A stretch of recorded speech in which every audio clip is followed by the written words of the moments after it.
This is it, ladies and gentlemen, the power of Riano Keeves.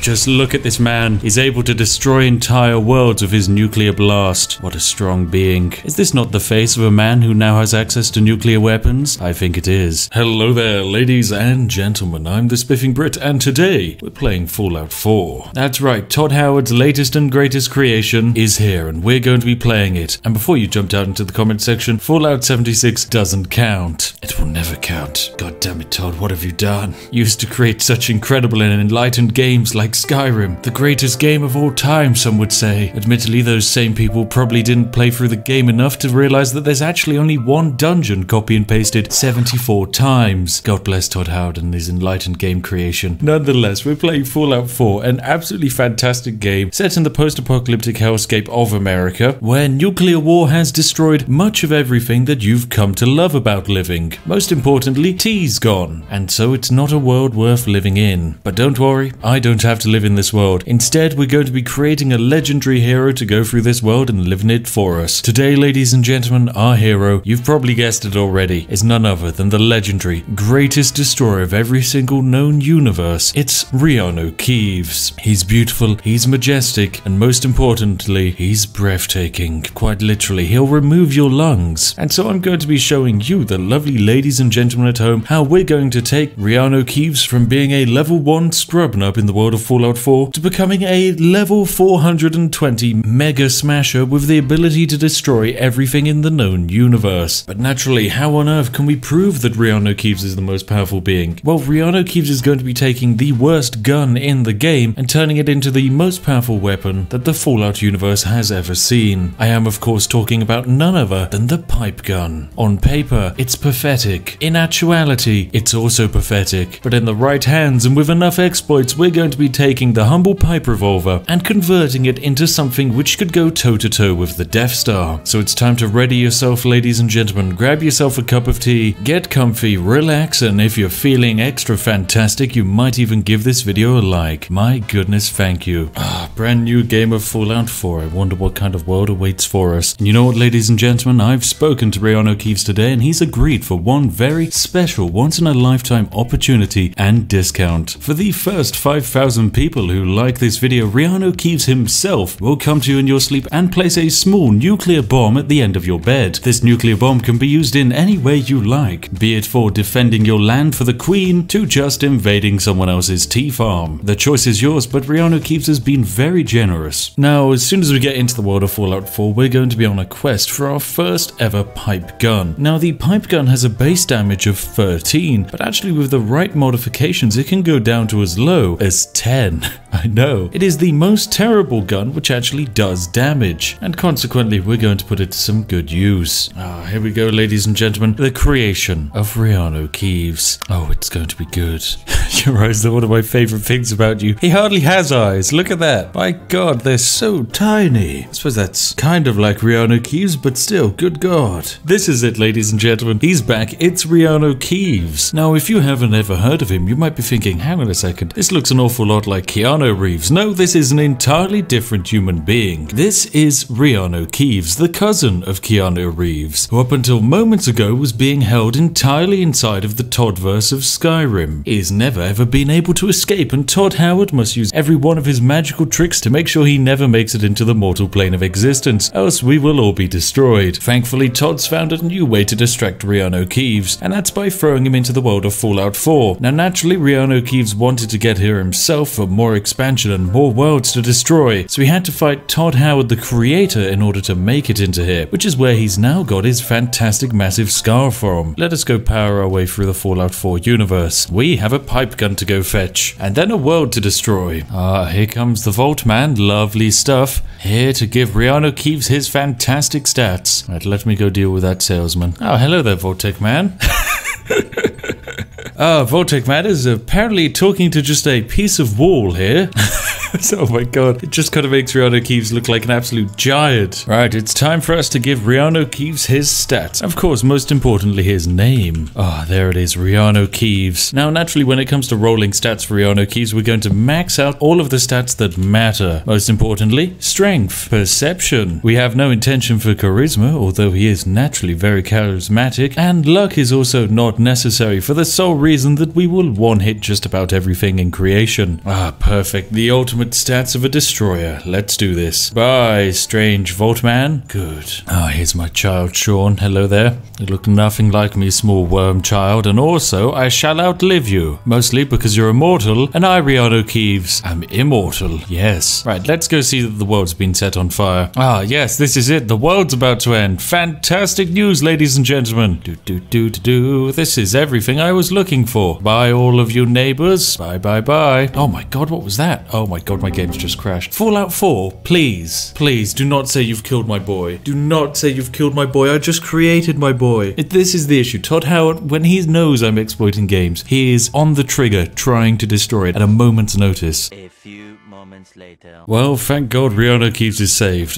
He managed to whack in a quick autosave before the game decided to evaporate itself, and so we are off to get ourselves to Vault, what is it, Vault 111? I was going to say Vault 169, but no, it's a vault that probably doesn't even exist. So we're off to Vault 11, just to run straight through the main gate, and away we go. It's a fantastic adventure time, ladies and gentlemen, straight into the vault. Feel sorry for all of these people out here who are going to be dead, but oh well, such is the joy in life. Rihanna Keeves gets saved, and no one else does. Oh, and there's the nuclear blast. Fantastic. Well, that's going to provide some great entertainment. Ah, fantastic. It's time for us to hop inside our lovely cryopod, and of course, when we step out, everyone we know will be dead. Which is fantastic, because with everyone dead, that means there's no one for us to worry about. Skip, skip, skip, skip, skip. I know what comes next. Todd, let me skip it. Oh no, it would appear our wife is dead. This is some terrible news, but fantastic news. If you want to continue on with the game, I strongly recommend you take the wedding ring from her, because it's free money. And fantastic, we've got our first gun. It's a 12mm pistol. Now, contrary to common gameplay choices, this gun is not actually the worst gun in the game. You see, it's normal when you do a tutorial for the game to quite simply give you the worst gun imaginable. Instead, this game decides to give you a gun which actually isn't terrible. This gun is in fact positively acceptable. It deals a solid 15 or so damage, I think, and can be upgraded to do a lot more. It even one-hits all of these pesky radroaches. And all we need to do is steal ourselves our first Pip-Boy and then escape this vault. And here we are, the fantastic Rihanna Keeves, with just 105 health and a gun which does, oh yes, we can see it, 18 base damage. In fact, our baton even does 22. These are some pretty decent numbers. But logically, we're on the search for the worst to start off with, so where is our terrible pipe revolver? Well, we need to escape and get into the wider world and find it. And here we have it, perfect. We're ready to finish and exit the vault. The tutorial is over. The wider world is ready for us. Ah, there we go, the wider world, nice and blurry, and here it comes into view, a barren hellscape. Perfect. Exactly as I remembered America. Now, of course, in Sanctuary, we discover our first ever weapons bench, which is, of course, pretty important. It allows us to upgrade our pistols to have much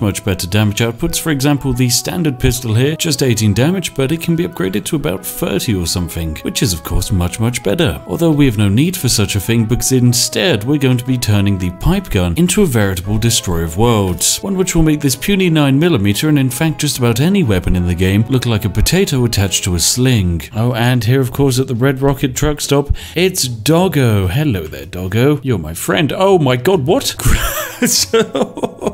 Todd Howard, what kind of gameplay mechanic is that? I say hi to the doggo and I get thrown through the universe. Anyway, doggo, you're going to be Rihanna Keeves' dog. If Keanu Reeves can have his dog in John Wick, well, I've got my own. So our adventure continues, ladies and gentlemen. We've discovered the city of Concord, and of course, over there, Preston Garvey is busy fighting a bunch of pretty weak raiders in some kind of majestic last stand of the Minutemen. And sure, we can go and help out, but actually, we're only going to do so to see if we can locate ourselves a pipe gun. Now, if if we don't find a pipe gun here, there is a location of a pipe gun on the map, but I'm hoping that one of these raiders is going to be lucky enough to give us the worst weapon in the game. And fantastic, there we go. We have saved everyone, and Preston Garvey's there to drop off a free gun for us. Oh, lovely. Yay. It's exactly what I wanted. Short laser musket. Oh, it's terrible. Pipe gun is what we need. Now, you have a shotgun, which is useless for us. You have a pipe auto pistol. Okay, this could be it. Now, the pipe auto pistol is without a doubt quite possibly the worst weapon in the game. As you can see, its accuracy is not the best. It has a 12 bullet clip, and if you fire those bullets, they go really quickly and in random directions. It also deals only 10 damage per hit, making it fundamentally one of the worst weapons in the game. Anyway, now that we've secured ourselves a pipe gun, as well as some fantastic random bits of junk resources that I've picked up across the map, we're going to be returning to the Red Rocket and hopefully starting the process of making the strongest gun in the game. Oh, and in fact, we've just found a default pipe pistol by looting this safe over here. Lovely. Now, if you aren't able to find a pipe pistol via natural generation means, then don't worry, ladies and gentlemen, simply go on your map and go to the railroad site around here. If you make your way over there, inside the main station house lying on the floor is a fully unmodified pipe gun, just like the one we picked up. Anyway, now that we have our default pipe pistol, we are actually 50% of the way there to crafting the strongest weapon in the game. Now, what we need to do is make our way over to Good Neighbor, which is actually located around here on the map, so it's going to be a bit of a trek getting over there, but don't worry, we'll manage it. Also, we're actually ready to level up,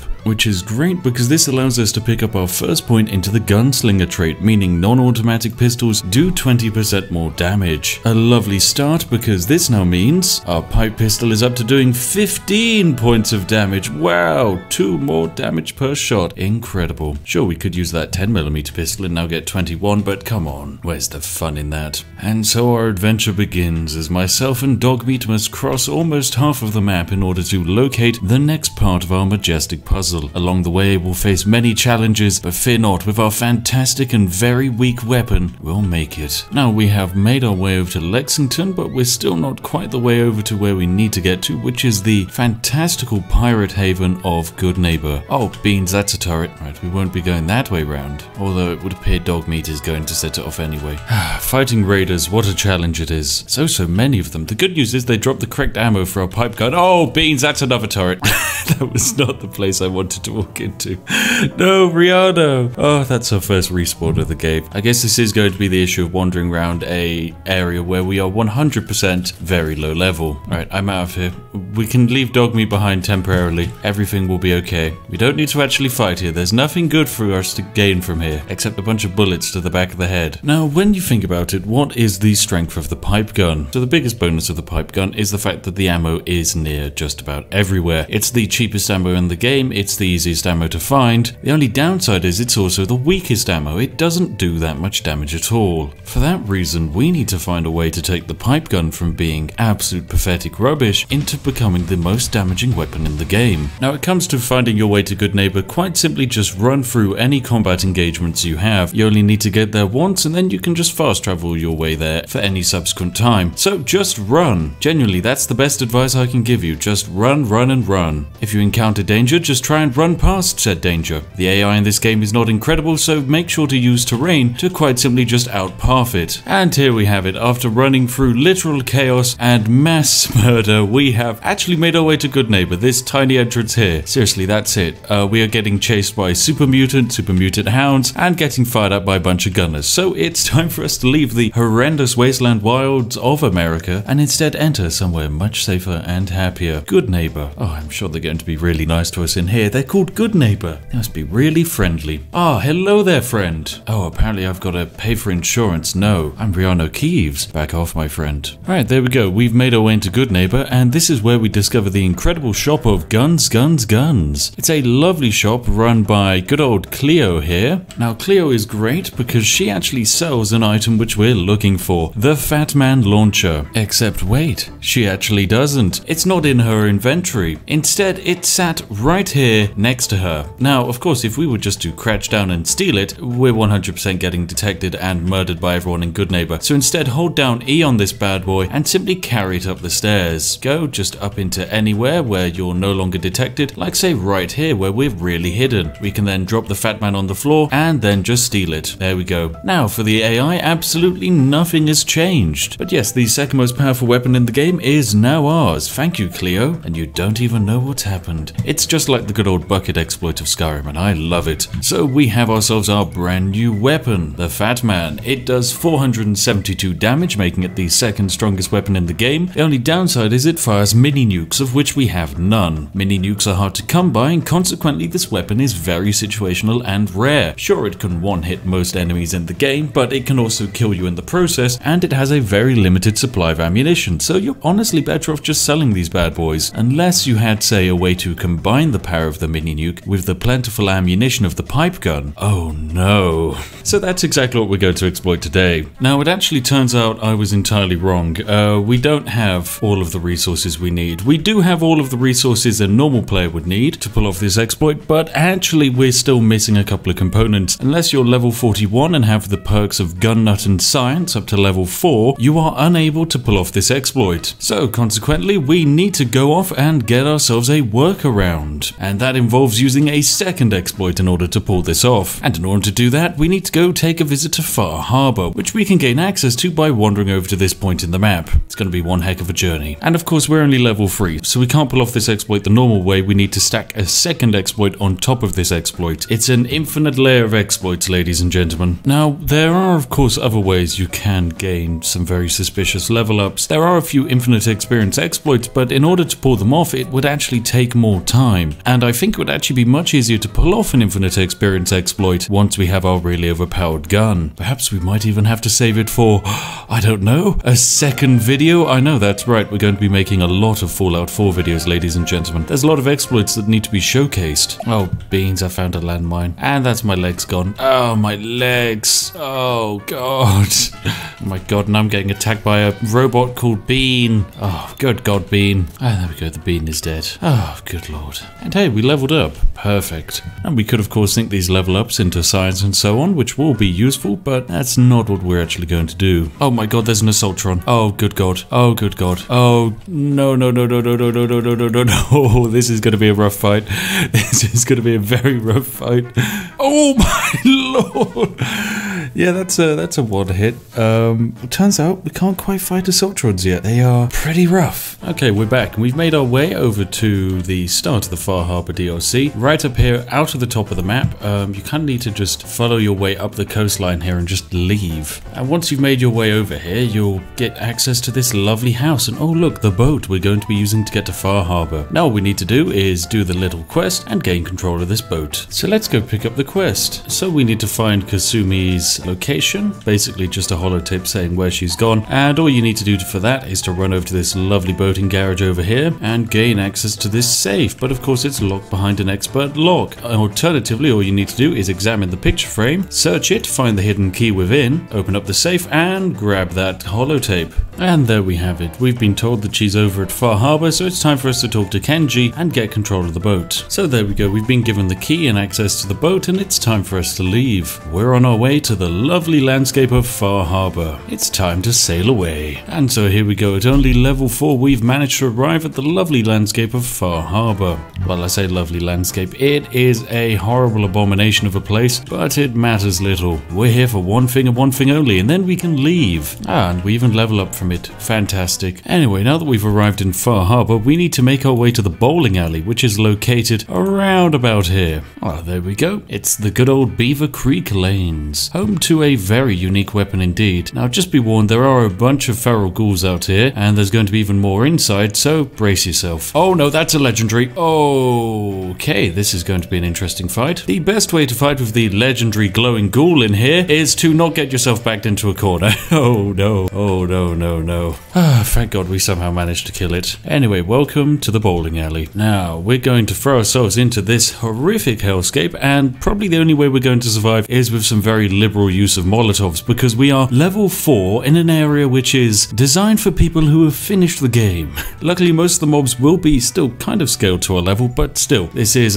going to be probably the toughest challenge Todd Howard has given us yet. Oh no, it's the feral ghouls. Luckily, they are a bit blind, but still. The best way to deal with the feral ghouls, of course, is to mostly just set them on fire and watch them kind of sizzle. Now, do be especially careful around this place because there are landmines just about everywhere, so make sure to use liberal quantities of that quick save key. key. Fantastic. Now there is a glowing one in here, which is going to be a bit of a problem. Luckily we can just plow a bunch of shots into his head. Well, actually we could if we actually hit any of our shots. And now it's time for us to pump ourselves up with drugs so that we can sink this glowing one. There we go. With enough drugs, anything's possible. Anyway, this place is very important because not only does the glowing one provide irradiated material, but most importantly, we now have access to the Striker, a unique variation of the Fatman launcher which deals 100 damage, making it our most powerful weapon yet, but most importantly, it shoots bowling balls instead of nuclear bombs. Anyway, it's time for us to leave and fast travel all the way back to the Commonwealth. Goodbye, Far Harbor. And now that we're back in the glorious Commonwealth, it's time for us to fast travel right the way back to the start. None other than the Red Rocket truck stop. So what are we going to do, ladies and gentlemen? Well, we're going to create the most overpowered gun in the game, but before we start, we're going to drop ourselves down a proper save file. Now, the aim of our plan is to quite simply turn the pipe pistol, which you see here, into the most damaging weapon of the game. Now, when you see a lovely Fatman, and of course I'm talking about the Fatman gun, it does 468 damage. This is not actually technically correct. It does 18 damage plus 468 damage. You see, the damage of the Fatman does not come from the physical damage of the yield being pushed into the enemy, which is 18. It comes from the nuclear yield of the ammunition, which is 468. This is provided by the receiver module of this gun. Consequently, when you change the receiver from, say, the default Fatman over to the Striker, it lowers the damage from 468 to 100. I mean, don't get me wrong, the Striker's a good weapon. You get your bowling balls back as well, which is fantastic, but it's mostly important for several key reasons. Namely, we can take the Striker, put it on this bench here, and remove the bowling ball launcher. This is very important because the Striker is a very unique gun. It's the only launcher in the game which can have both bowling balls, standard and MIRV. So what we're going to do is we're going to create a very strange exploit. You see, whilst we have the components to craft a standard launcher and we have the components to craft a MIRV launcher, well, excluding the aluminium, we don't actually have the rank high enough to craft it. We need to be rank 4 gun nut and rank 4 science. We don't have that, and we won't have that for another 40 or so levels. Consequently, we need to craft a MIRV launcher without crafting a MIRV launcher. How you're going to do that is hover over standard launcher and press E to build as well as the down key at the same time. Now, if you get the timing correctly, you should get the build window pop up whilst having the MIRV launcher selected.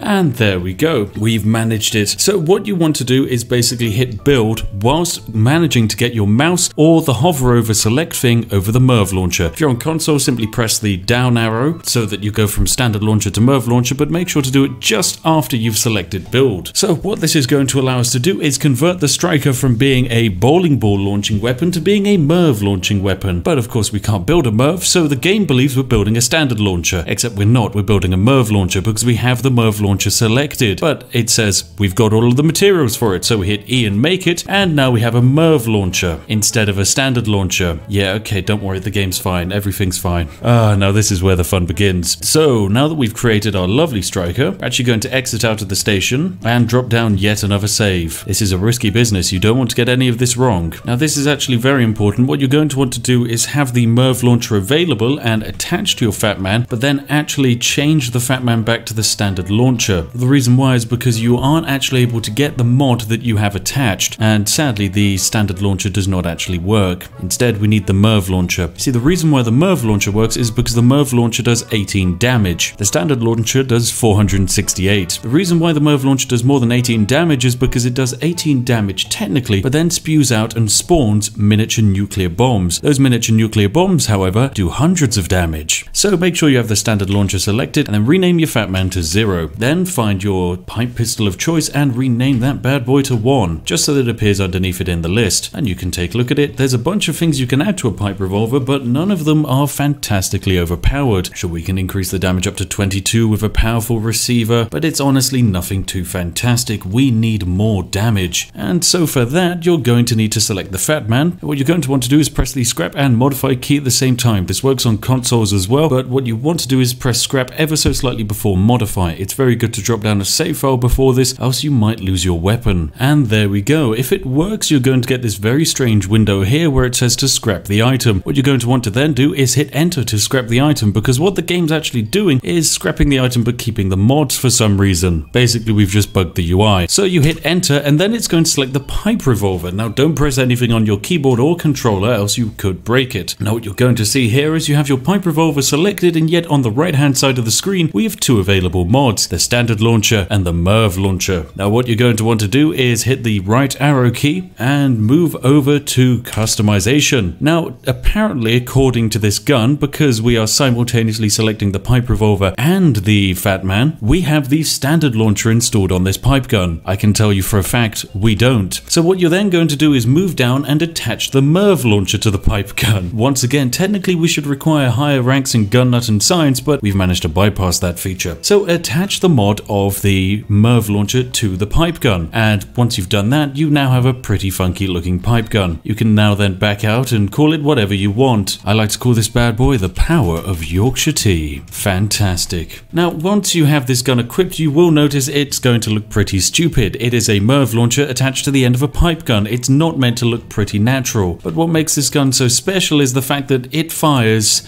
nuclear bombs. Oh, dearie, dearie me game. You see, no longer is this a pipe gun. Although on paper it is, it's a pipe gun with the ability to do more damage than any other gun in the game, simply because it fires quickly and shoots nukes. Allow me to demonstrate by ruining Concord. We can fire a bunch of nukes very quickly.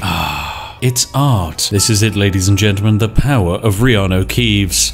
Just look at this man. He's able to destroy entire worlds with his nuclear blast. What a strong being. Is this not the face of a man who now has access to nuclear weapons? I think it is. Just look at that incredible gun. I know you're concerned, Doggo, but trust me, we'll use this weapon for good, won't we? Won't we? Oh god, Doggo, what have you done? You've assisted this man. Now he can destroy the entire Commonwealth. Now you might be wondering how on earth I discovered this exploit. Well, it was actually brought to my attention by fellow YouTuber and good friend YMFAH, who makes fantastic videos where he speedruns games. He was made aware of this exploit and also brought it to my attention, and trust me, it's downright fantastic. So if you want to see another crazy person destroy games, then I strongly recommend checking him out. I'll leave a link for him down in the description. Now be warned, the screen shake is going to be pretty insane, but you're also probably going to be sat there thinking, okay, look, it can shoot nukes, but it still only does 14 damage. I mean, you look over it, it says 15 damage, uses type of ammo 0.38. It's not going to be able to do that much, is it? Well, no, it actually can. And I strongly recommend you don't use VATS, because the game is going to try and aim it as if you would aim a normal pipe gun. Aiming a normal pipe gun will just kill you because it will shoot probably too close to you. And remember, this gun has a fair bit of a blast radius. Anyway, let's go inside the Museum of Concord and go save Preston Garvey. Oh no, it's the Museum of Freedom. Oh, the worst kind of museum. Let's try this bad boy out. Oh no, it's a dangerous museum full of raiders. Not anymore. Just make sure to aim your nuclear bombs correctly, else you could accidentally kill kill yourself really. That's the biggest threat. Now, nuclear bombs basically aim above where the person you're trying to kill is, and then watch as they kind of just evaporate. Now, it's hard to aim and it's going to take you a little bit to get used to, but don't worry, it one-hits every single enemy in the game, and it uses the cheapest ammunition anyone can find. Oh, it's also not very safe for indoor use, but we're going to use it for that anyway. Oh no, there's a raider there. Oh dear, how on earth are we ever going to fight this? Well, we're not. Aim about there and... oh, beans. My arms. Oh god. Yes, this is the biggest issue with strapping nuclear bombs to a pipe gun. It will melt off most of your limbs. I will say this weapon is quite good at kind of yeeting over obstacles and through obstacles. Just about anything it can devour pretty quickly. And there we go. Off of just one body, we found access for about another 48 nukes. This is how fantastic this weapon truly is. Oh no, there's some raiders. Oh dear. Oh no, no. This is not built to fight raiders in close corridors. Or maybe it is. Yeet. Oh, no, it's not. Oh, it's very much not. Oh god, I love this game. Now, with this exploit, there is technically a limitless supply of almost weapons that we can create, some of which are overpowered, some of which will most likely just kill us, all of which will be exceedingly entertaining. I love this game. Todd Howard, this game, it just works. And there we go, we've saved Preston Garvey and his lovely peoples. Hello there, Preston Garvey. Hey, I'm glad to help. I'm Riano Keeves. And when I say I'm glad to help, I don't actually care for you, Preston. I'm simply here to test out my gun on a Deathclaw. Alright, let's do this, ladies and gentlemen. It's time for us to go through the door and up to the roof, where hopefully we should gain access to brand new weapon. Oh, here's a power armor we could take control of if we really wanted to. And then here's the minigun we can grab. There we go. We can actually just pick it up and carry it. Oh my god, that's a lot of ammo. But look at this minigun. It's really too overpowered, but not quite as good as the power of Yorkshire tea. Let's yeet some... I don't even know what caused that. God, I love this game. You know what's not going to miss? A nuclear bomb aimed at the sky. That always hits. Whilst the range isn't great, it doesn't need to be. It can get far enough and blow up everything. And we can just yeet off as many shots as we like and turn the world into a fiery hellscape. It's also important to remember that Preston Garvey hates anyone using the Merv launcher. He'll get angry at you, he'll even shout at you, and he'll hate you for it. But this isn't a Merv launcher. This is a pipe gun, ladies and gentlemen. Entirely different. You might not be able to tell the difference, but trust me, it is. I feel sorry for all the raiders who tried to just hide behind cover down there. It's just not going to work, I'm sorry. Oh, you poor guy just sat on your truck. It just works. Oh my goodness, do they just keep coming? Do they really just keep coming? I guess if they just keep coming, we can start using this incredible piece of power armor here. There we go. Whack a fusion core in, enter in a bit of power armor, and now we can start using a nuclear powered gun inside of a piece of power armor. Oh, there's a man sat down there. I forget, I can't aim straight forwards when I'm using this gun. If you aim straight forwards when using the pipe gun, the nukes just drop straight to the floor, instantly killing you. There's Gristle down there, hiding behind a truck. That won't save you, Gristle, I'm sorry. Oh my god, it's like a nuclear carpet bomb. It's highly effective. Anyway, let's drop down, and it's time for us to fight a Deathclaw, wherever it is. Now watch out for anyone coming from a distance. They are still a threat to you, and make sure to aim high whenever you're using your nuke. There we go. The raiders are coming out. Alright, let's finish off those raiders and summon a Deathclaw. Oh, sorry, dog. The yelp the dog makes just before the nuclear bombs go off. Oh no, Deathclaw's coming. So here comes a Deathclaw, one of the strongest enemies in the game and one of the hardest to beat. Luckily, however, Deathclaw's not very strong against nuclear bombs. Now, of course, we need to have distance between us and the Deathclaw, so make sure to kite it around objects and then yeet nuclear bombs into a wall. And in one shot of a pipe gun, ladies and gentlemen, the strongest enemy in this game is dead. It really is as easy as that. This game. What have I done to you? This is probably the first time in recorded history a pipe gun has ever done that much damage. Todd Howard, I love your game. It's fantastic. It's perfectly balanced. And most importantly, we have so much more of it to break. So there we have it, ladies and gentlemen. The powerful adventures of Riano Keeves are set to continue. If you've enjoyed what you've seen here today, then feel free to give the video a like. And hop down into the comment section and tell me what you want to see next. There's so many more things for us to break in the game. We can create weapons no one has even considered of creating that are so broken and so overpowered they'll have you spitting out your tea. But this isn't the end for the adventures of Riano Keeves in Fallout 4. What would you like to see next? Would you A, like to see Riano Keeves become 100 stat man and achieve maximum level in a very swift period of time? Would you B, like to see Riano Keeves turn a weapon which does no damage into the game into a weapon that does more damage than any other weapon in the game? Or would you C, like to see Riano Keeves create the strongest and most dangerous melee weapon Fallout 4 has ever seen, becoming the Fallout 4 equivalent of One Punch Man who's been juiced up on 1700 tubes of jet and a bunch of stim packs? Hop down to the comment section and vote, and based on which one is more popular, I'll set about making it next. As always, a massive thank you to each and every one of my majestic patrons who made this video possible, as well as you, the lovely subscribers who are watching this video. Seriously, thank you very much for your contribution to this community. Without you, we wouldn't be able to pull something like this off. So seriously, thank you very much. And hey, if you're sat there wondering what videos you'd like to watch next, then look no further than this playlist, which I've put on screen now. It's the adventures of Riano Keeves, and if you haven't seen it, I strongly recommend you do, and if you've already seen it, then why not consider a glorious rewatch of our hero's majestic adventures. Anyway, I'll see each and every one of you in the next one. Have an absolutely lovely day, ladies and gentlemen, and goodbye for now.